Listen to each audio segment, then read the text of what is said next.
So what was getting to Break the Rock like, and then also hearing Coach Norvell said it was the players that actually came to him and recommended he do that. He was originally thinking about going to a player. Yeah, after games and wins, usually, Mike comes to me and we kind of quickly, like, who do you want, type thing. And he's got somebody in mind on offense or special teams, and usually I give him one or two guys, and then whatever decision he makes, the guy goes and breaks it. So, when he called my name, obviously it was a little bit of a shock to me, but it's a team thing, right? And somebody's got to break it. But to hear that the players wanted it, I can't tell you what that feels like. That's a moment that you're super proud of, and it's kind of not why you coach, but it's all part of the impact. You know what I mean? And to hear after a big win, because it could have been 3 or 4 or 5 different players. So hopefully the players saw it as I was the ability to represent them in that moment. So it was definitely something that was cool.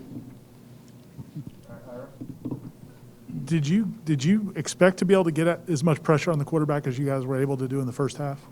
I don't know. We had a really good sense of what the protection was going to be, so we knew who would be matched up, and the guys that were matched up knew who were coming to block them. And so when you have really good players and they know what's going to happen, usually they do really well. And, that's how it played out. And, listen, we put a lot of time into recruiting and development into that front, and we got to continue to keep building it, but the production is there right now.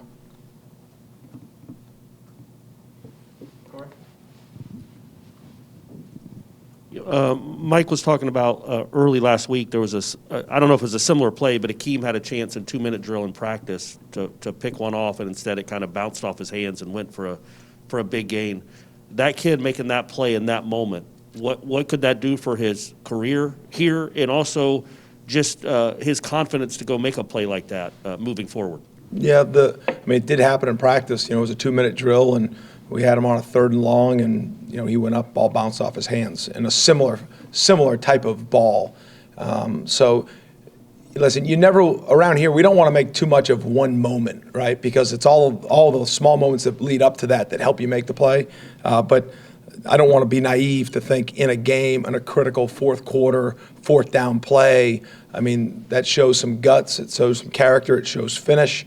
And that's kind of what we're about, and it's good to see that's what Akeem's about, and to see that finish, I know it made him feel really excited. I know our guys are excited for him, and that'll breed more confidence. I'm just excited to watch him go to work this week, because I think now it will build confidence. Will it help him catch the next ball? I sure hope so. Kailin and the play he made on the safety, how much is that a factor of how much he's played this year? And I guess just what can you speak to about his growth from kind of the huge role he's been thrown into? Well, Kailin will be the first to tell you. Part of the reason that he makes that play is because of the D-line's pressure and Jermaine's pressure.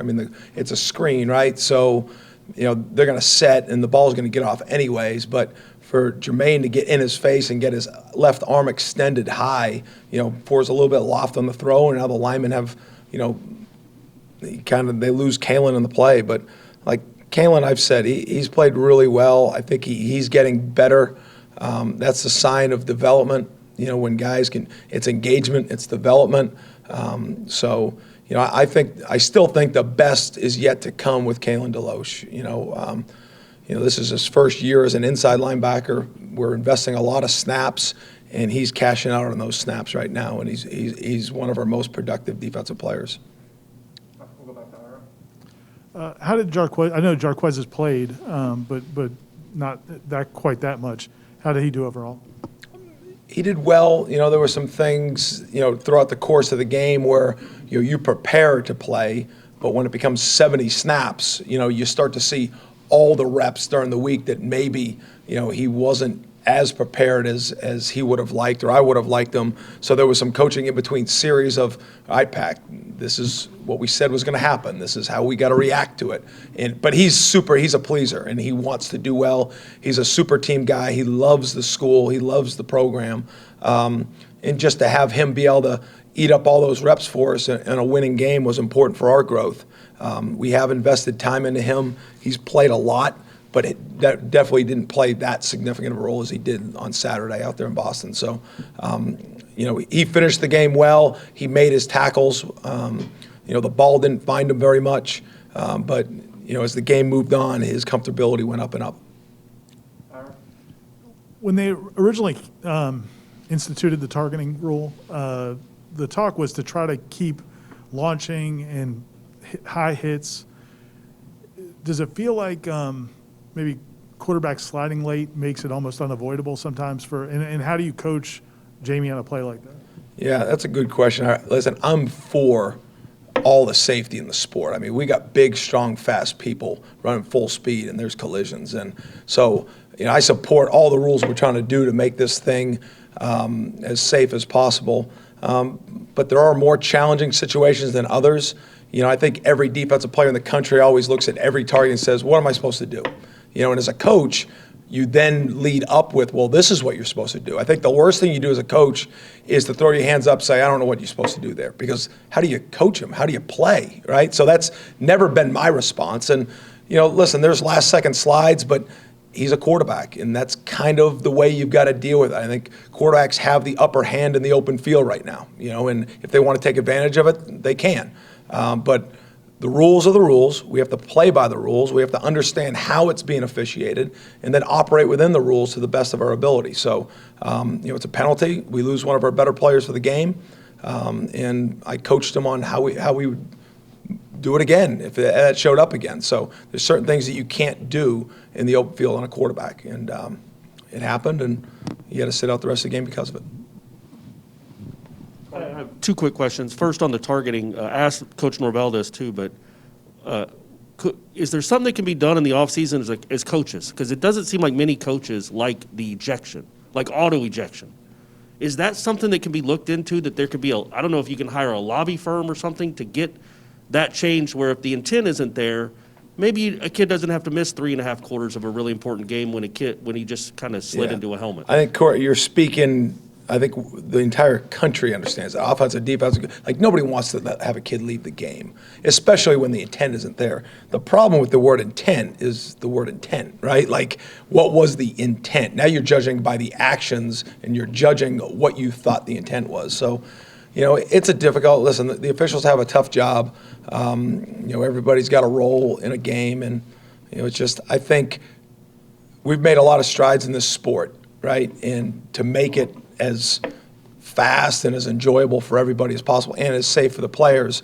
So I think we just got to trust how we've built this thing in college football, and we've got to, just when the season ends, if the numbers are up, why? And just kind of take a good hard look at it and not be afraid of change. And when going into this game, when the head coach and I don't know how much he's calling plays, but it's his offense isn't there anymore.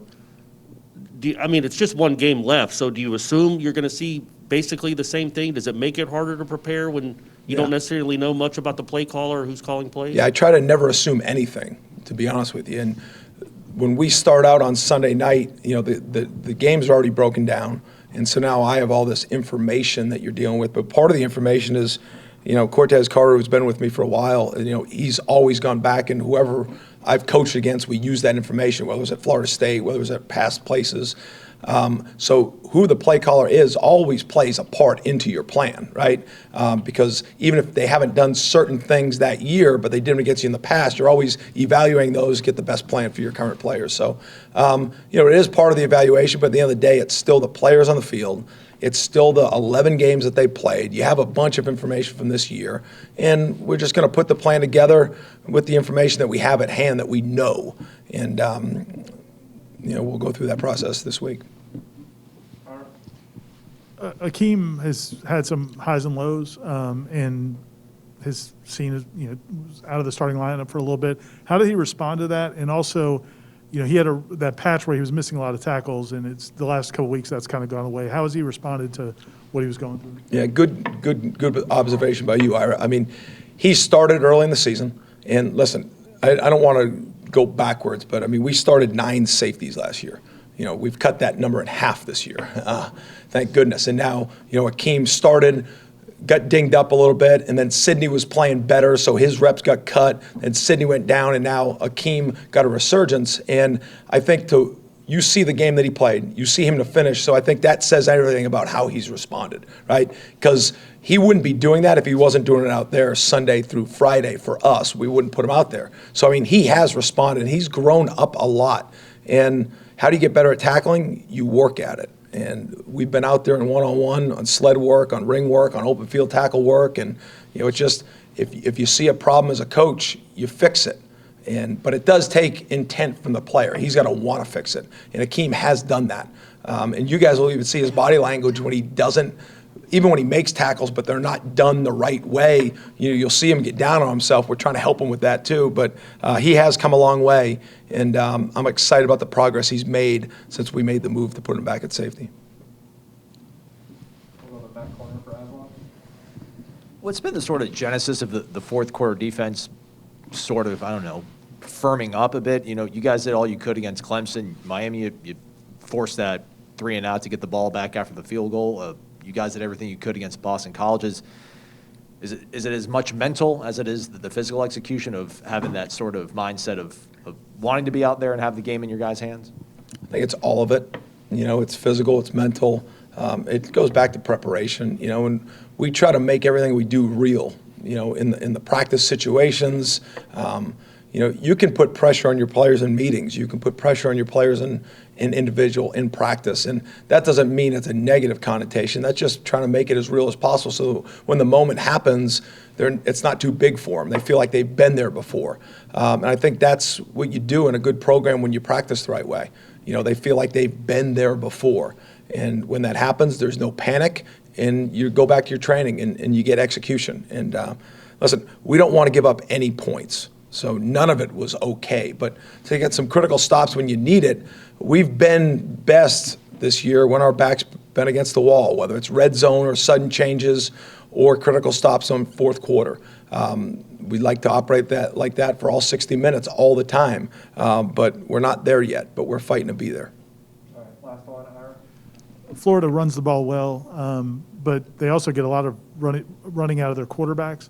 How much of that is designed and how much of that is those guys improvising? Designed. I think we've had a lot of quarterbacks this year that have kind of ad-libbed and had scramble yards. I don't want to say, I don't want to give a percentage on the number of yardage they've gained on scrambles as opposed to called plays, but definitely feels like they've been designed, called quarterback runs or RPO design where if he goes out, I take the vertical seam, things like that. Very less, when they've dropped back to throw the ball, they've had open players. They've schemed things up well to get guys one-on-ones, get open players, and the ball comes out pretty good. So when they've been in drop back, for the most part, it's been throw game. But there's been enough and a lot of design runs or design RPOs based off this than that. All right, thank you, Coach. We'll have one more. That was good. Turkey or ham for Talking Thanksgiving? about Jaroquez, a quarterback for No, BC. turkey or ham, Coach. It's Thanksgiving week. When? Thursday's Thanksgiving. Got it. Turkey or ham at the Fuller household? Whatever my wife Hope makes. But I'm assuming turkey. What else goes on I your said plate? I don't assume things, but there we go. What else you put on your plate besides turkey? What side dishes? Goodness, Aslan. Come on, Coach. I have no idea. the holiday Whatever season. she makes, I don't know. All right, But finish. it'll be really good. Do you want to come over? No. I Okay. mean, sure. Last one. Finish the sentence. My wife makes the best Thanksgiving. Oh, say it again. Complete the sentence. Okay. My wife makes the best Thanksgiving. Correct.